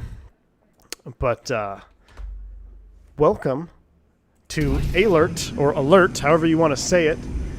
That was a lot of fun. I hope you enjoyed the stream. There'll be more coming at you here. We might not be up here in the Arctic for the next one, but we're going to do a couple of these Arctic streams as a little mini tour celebration for reaching 19,000 subs. Guys, you are awesome. Thank you again, Gustavo, for all your help in chat, getting the Boeing information out there for me. It was very useful.